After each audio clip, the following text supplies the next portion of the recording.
Bonjour, c'est Guilain de Donc Panic Game et je suis accompagné de Sébastien. Salut Guilain, bonjour à tous. Et on va vous parler aujourd'hui du jeu en solitaire.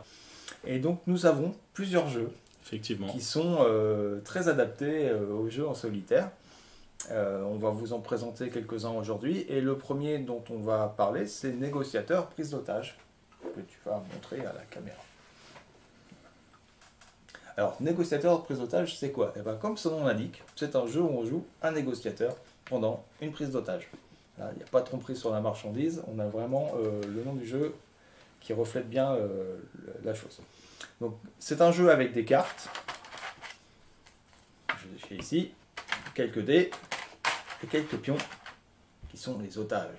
Et ces otages, ben, ils sont bien malheureux puisqu'ils ont été pris en otage par des ravisseurs. Les ravisseurs vont être déterminés par des scénarios. Donc on a dans la boîte de base plusieurs types de scénarios et vous allez voir que ça va complètement changer la façon dont il va falloir résoudre les crises. Et de votre côté, donc vous jouez le négociateur et votre négociateur, bah, ce qu'il va faire, c'est qu'il va parler avec le preneur d'otages pour essayer d'obtenir la libération de nos petits otages qui sont ici. Donc le but de chaque scénario, c'est de sauver au moins la moitié des otages. Donc c'est quand même pas mal, on a droit à 50% de perte. Et pour cela, il va falloir jouer des cartes. Et les cartes vont vous donner des possibilités de lancer les dés, des possibilités d'augmenter la confiance du preneur d'otages, ou au contraire de l'énerver un petit peu. Et donc c'est un jeu de prise de risque, mais aussi de prise de décision, avec un tout petit facteur de chance, où il va falloir constamment s'adapter à la situation, à ce qui se passe. L'une des choses intéressantes, c'est que chaque scénario est très différent. Donc on va avoir d'un côté une maîtresse d'école qui pète les plombs, ou on va avoir un terroriste, ou on va avoir un PDG par exemple qui est en train de perdre sa place au conseil d'administration de sa boîte et qui veut la conserver. Alors on n'a pas encore mis un président à la Maison Blanche, mais on y pense. Et voilà, donc on a plein de situations différentes. Donc la boîte de base comporte déjà certaines situations et on a sorti une petite gamme de boosters en fait, qui vont donner des nouveaux scénarios. Donc là, il y a des choses assez rigolotes. Il y en a un que j'aime beaucoup où on a quelqu'un qui roule dans un bus très très vite vers le Mexique. Ça rappellera peut-être un petit film à quelques-uns. Donc voilà, ça c'est négociateur prise d'otage, c'est vraiment sympa et ça se joue en moins d'une heure. Bah en fait, c'est des parties de 15 à 30 minutes. Moins d'une heure. Voilà, à partir de 14 ans, donc pour un joueur. Et c'est un jeu de AJ Porfirio. Alors, si vous cherchez quelque chose d'un petit peu plus, un petit peu moins stressant, parce qu'une prise d'otage c'est quand même très stressant, on a quelque chose d'un petit peu différent qui sont les escape quests. Et là, Sébastien, tu vas en parler un petit peu mieux que moi. Je sais pas si je vais en parler mieux que toi. En tout cas, je vais essayer. Okay. Donc, Escape Quest, c'est quoi? C'est un livre-jeu, donc 96 pages couleur. Donc, on a déjà sorti une dizaine d'ouvrages avec chaque fois un auteur nouveau et une nouvelle ambiance graphique, un nouvel illustrateur. Donc, chaque histoire se joue toute seule. Donc, c'est une édition en collaboration avec Inis Édition. Et donc, ce qu'on a essayé de faire, c'est vraiment de faire se rencontrer dans un livre-jeu les compétences éditoriales et les compétences de gameplay que nous avons de la manière suivante. Donc, hop, mauvais exemple. Voilà, donc chaque fois, le système, c'est que vous avez la suite de l'histoire sur la page de gauche et une énigme à résoudre sur la page de droite qui vous emmène vers la prochaine page à lire. Donc la plupart du temps, la résolution de l'énigme, c'est de trouver le numéro de la page suivante, mais pas toujours. C'est un peu un mélange entre un livre aux héros et une escape room en fait. Ouais, c'est ça. Voilà, c'est ça. Bah, dans un livre dont vous êtes le héros, il s'agit surtout de jet de dés, etc. Là, c'est vraiment par la résolution d'énigmes. Donc généralement, il y a plusieurs fins. Enfin, bon, ça peut varier en fonction des numéros. Et vous avez donc des petits éléments détachables sur le rabat qui peuvent vous aider à résoudre certaines énigmes. Donc voilà, il y a un rabat de début et un rabat de fin dans chaque volume. Et également un système en fin de volume de pages scellées, comme ça, sur laquelle vous avez des indices. donc les indices qui vous aident au cas où vous bloqueriez sur l'une des énigmes, et des solutions pour carrément vous donner la réponse si vraiment vous bloquez, mais vous puissiez quand même poursuivre l'histoire. D'accord. Moi, je suis très fort en énigmes mathématiques. Ouais. Je vais en trouver dans ces bouquins. Justement, c'est vraiment la volonté éditoriale de chacun des ouvrages d'équilibrer le type d'énigme. Donc il y a parfois du chercher-trouve, bon mais pas trop, des énigmes mathématiques, des énigmes de logique, des énigmes de lettres, ce qui fait que, bon par exemple si toi Guilain t'es fort en énigmes de mathématiques, tu vas te retrouver en difficulté sur d'autres énigmes, le but étant d'avoir un niveau médian, pour qu'il n'y ait pas non plus une frustration d'être complètement bloqué, mais pas non plus d'être sur un page turner où les énigmes c'est vraiment un alibi pour continuer l'histoire. Et tu te retrouves sur donc une durée de jeu qui se veut à peu près la même, quel que soit le type de joueur que tu es. Donc on est sur à peu près 2h30, 3h, sachant que tu peux réguler la durée en allant voir plus ou moins vite les indices ou les solutions, si ça te saoule, si t'as pas envie de prendre la tête sur tel type d'énigme, etc. Donc voilà, on est un peu à géométrie variable pour que tout le monde y trouve un peu son compte. Et on a plusieurs univers, donc par exemple... Infiltration à Alcatraz, où là vous allez être un journaliste en infiltration sur The Rock, Alcatraz, pour déjà récupérer des informations et rédiger votre article, ce qui est le but premier, puis se retrouver face à une deuxième couche d'intrigue. Voilà, donc celui-ci il y a 3 fins. Et à chaque fois, les illustrateurs sont différents aussi. À chaque fois, les illustrateurs sont différents. Donc là, c'est illustré par Maxime Tepp et écrit par Fabrice Glickman. Je sais pas si je trouve des illustrations, voilà. Okay. Voilà. Également, par exemple, à la recherche du trésor perdu, donc designé par la team Kaedama, illustré par Christophe Swal. Donc là, c'est un peu en mode Indiana Jones, vous allez être sur les traces d'une célèbre aventurière que vous voyez sur la couverture. Et l'intrigue va vous amener à travers le monde pour déjouer plusieurs pièges posés ça et là pour vous éviter de mener à bien votre quête.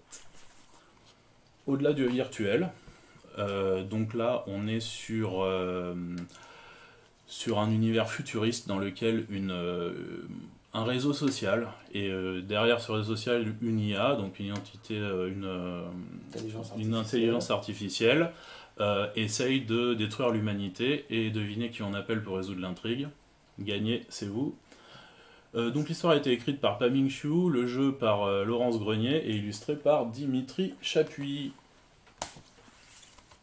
Seul dans Salem, donc conçu et illustré par Julien Mindel. Donc là vous revenez de nos jours dans la ville américaine de Salem. Et vous revenez à un endroit très accueillant, sauf si vous êtes une sorcière par exemple. C'est pas le meilleur endroit pour aller faire de la sorcellerie. Ça a progressé comme un petit peu. Ouais. Moi, si je veux faire de la sorcellerie, je vais pas à Salem, tu vois, j'essaie n'importe quel autre endroit peut-être sur Terre. Et là, vous revenez donc sur l'histoire des sorcières de Salem, mais mise en perspective du point de vue de quelqu'un de notre époque. Et évidemment, on va se découvrir que certains mystères des événements d'alors n'ont pas été résolus encore. Le défi d'Arsène Lupin, donc un jeu créé par David Sucurel et Frédéric Dorn, illustré par Tiffany Huldry, le gentleman cambrioleur, le plus grand des voleurs, vous lance un défi. Le problème, c'est qu'il lance pas un défi seulement à vous, mais à d'autres voleurs. Il y a donc une compétition pour prendre la relève du gentleman cambrioleur. Serez-vous à la hauteur? Le débat reste entier. Pour une poignée de néo-dollars, donc un jeu conçu par Geoffrey Ricom et Corentin Lamy, illustré par Laurent Mini. Donc là c'est du pur cyberpunk, vous êtes un hacker dans une dystopie face à une méga corpo. Si vous connaissez pas le cyberpunk, vous pouvez quand même y jouer bien. Le cyberpunk, c'est quoi le cyberpunk? Alors là il faudrait faire une parenthèse, mais le cyberpunk, donc c'est ce fameux futur contrôlé par les méga corpos et les médias, dans lequel la technologie a une place prédominante. Les aspects également cybernétiques, et évidemment vous êtes l'outsider qui peut faire tomber la grande méchante compagnie. Ok. L'Académie des super-héros, designé par Florian Sirex et Frédéric Vuagna, illustré par Jean-Jacques Dialowski. Alors là, le Jean-Jacques le fameux Jean-Jacques Dialowski qui a travaillé pour DC Comics entre autres. On se retrouve avec une histoire assez marrante, puisque vous recevez une lettre d'admission dans la plus fameuse académie des super-héros de votre pays. Malheureusement, vous n'avez pas de super-pouvoir. Donc pourquoi vous recevez cette lettre d'admission mystère? Et évidemment, il y a un mystère plus épais qui se cache derrière ce point de départ.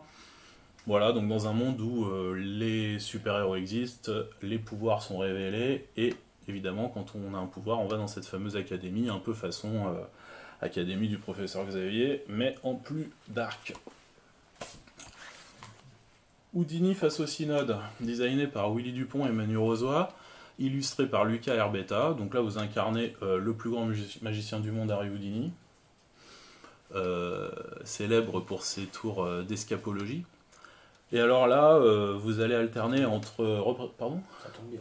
Ça tombe bien. Vous allez alterner entre représentations, donc on va retrouver les fameux tours d'Harry Houdini, ses numéros les plus célèbres, etc. Rencontrer ses contemporains, dont pas mal de célébrités, et essayer de déjouer l'intrigue qui rôde autour de vous et de vos proches sans que vous ne compreniez vraiment pourquoi. Oui, parce qu'il a des problèmes dans celui-là. Houdini relève son plus grand défi, sache-le. Mystère sur Mars. Mystère sur Mars, donc on a voulu un peu hommage au roman de Philippe Cadic. Donc un jeu designé par Sylvain Navrochi, illustré par Andrea De Dominicis et Daufresh. Vous êtes un savant appelé par l'armée pour aller sur une Mars colonisée dans un futur proche. Pourquoi c'est vous qu'on appelle ? Vous l'ignorez, vous appelez vos contacts, etc. sur place, et vous vous rendez compte qu'il y a un complot finalement d'une ampleur mondiale qui se cache derrière ce point de départ somme toute assez banal, et vous allez devoir donc prendre des décisions décisives pour le genre humain. On a également, pour découvrir la gamme, ou pour offrir à Noël un coffret, donc voilà, qui est avantageux financièrement et qui vous permet donc de découvrir les 3 premiers volumes de la série, donc qui sont À la recherche du trésor perdu, au-delà du virtuel et seul dans Salem. Voilà, donc un coffret que vous trouvez un peu partout. Ah oui, j'ai pas dit, mais les Escape Quest sont disponibles donc en réseau librairie, en presse, dans les boutiques spécialisées et partout sur internet et dans les bonnes crèmeries. Et c'est trimestriel, donc il y en a un nouveau régulièrement. Il y en a un tous les 3 mois et il y a également un hors-série chaque année. Et d'ailleurs, Guilain, quelle transition, on vient de lancer pas moins qu'un abonnement. Donc un abonnement qui vous permet de recevoir Escape Quest et le hors-série dans votre boîte aux lettres. Donc ça fait l'équivalent d'un volume gratuit annuel. Donc 5 numéros pour le prix de 4, au rythme de donc un tous les 3 mois et à un moment donné de l'année, le hors-série. D'accord. D'ailleurs, tu as un des hors-séries qui est déjà sorti. Le premier hors-série, c'est le Escape Quest Kids. Donc qui là est pour un peu plus jeune, à partir de 7 ans, et auquel l'enfant peut jouer seul, avec ses parents, avec ses amis, etc.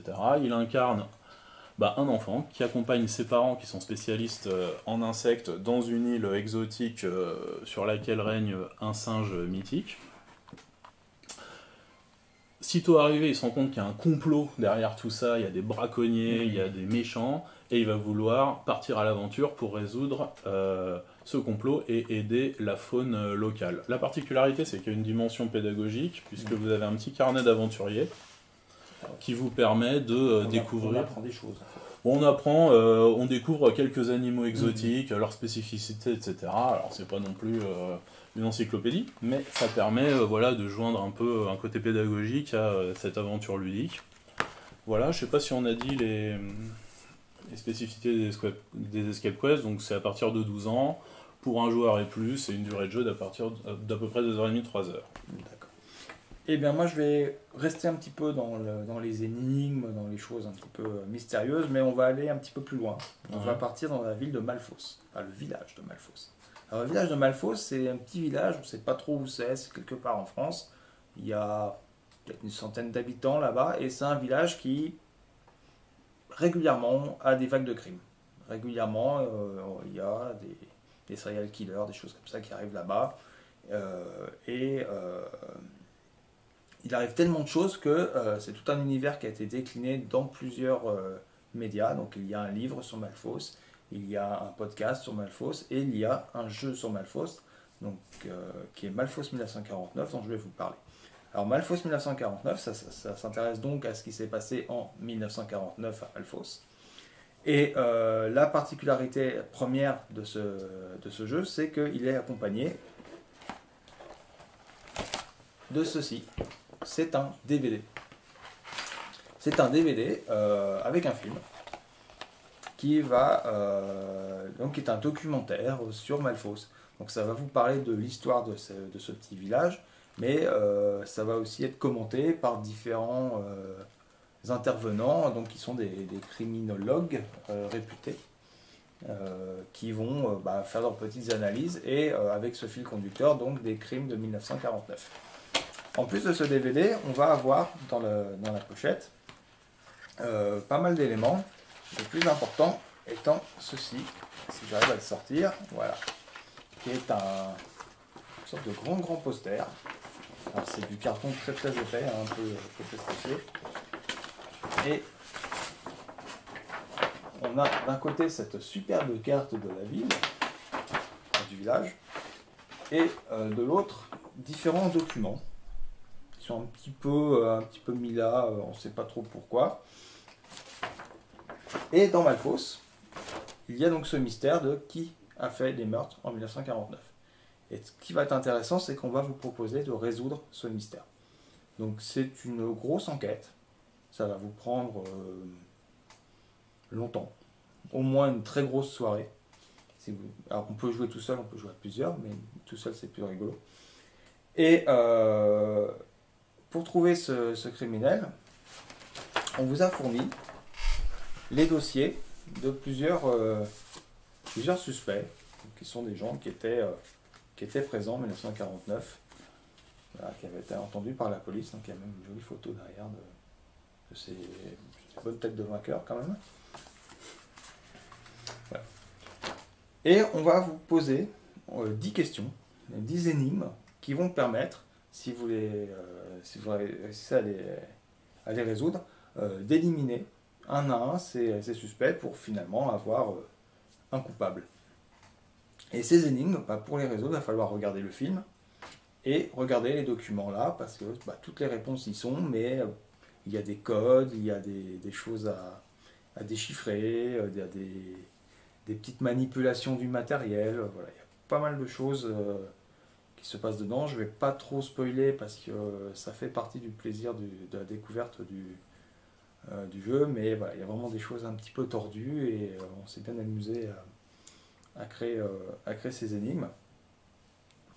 En complément, donc, vous pouvez aussi vous référer au reste de l'univers Malfos. Notamment, il y a un groupe Facebook que je vous conseille qui est génial parce que tous les jours il se passe quelque chose à Malfos. En fait, depuis, je crois que ça fait 3 ans, le compte est alimenté et on vous dit, tiens, il s'est passé ça le 4 juillet, ça le 8 juillet, de telle année, etc. Et donc il y a plein d'infos là-dessus. Néanmoins, vous pouvez quand même résoudre l'énigme en ayant juste ce matériel-là à porter. Ok, donc dans la boîte, on a finalement le plan recto verso, avec la carte et façon scrapbook, tous les éléments d'enquête, donc des rapports de police, des anecdotes d'époque, etc., plein d'indices. Les fiches d'identité des principaux suspects, comme on vous l'a dit, le DVD. Il y a encore d'autres choses dans le DVD. Le DVD, sachant que les vidéos qui sont sur le DVD, au cas où vous n'auriez plus de lecteur DVD, sont également disponibles en ligne grâce à un code unique qui est fourni sur une petite carte, une chronologie des événements et une grille de décryptage d'énigmes. Voilà. Dans le DVD, il y a aussi un truc un petit peu transparent dont je ne vais pas trop parler là, mais qui peut être important pour l'une des énigmes. Voilà, donc un jeu de Damien Maric et Charlie Lenormand à partir de 14 ans, qui vous occupera facile 4 heures. Voilà, pour un joueur et plus. Malfos 1949. Donc voilà, c'était notre sélection de jeux en solitaire. Donc je vous rappelle, aujourd'hui nous avons vu Négociateur prise d'otage, qui est disponible avec sa boîte de base et les petits boosters d'extension. Il y en a 4 aujourd'hui. Ensuite, nous avons vu les Escape Quest. Donc les Escape Quest, il y en a une dizaine de sorties. Le petit coffret là permet de retrouver les 3 premiers. Et l'abonnement qu'on vient de lancer permet d'avoir 5 numéros par an, donc 4 numéros réguliers, plus le hors-série. Et enfin, nous avons vu Malfos 1949, donc, qui est une grosse énigme pour s'occuper toute une soirée, avec un film à l'intérieur.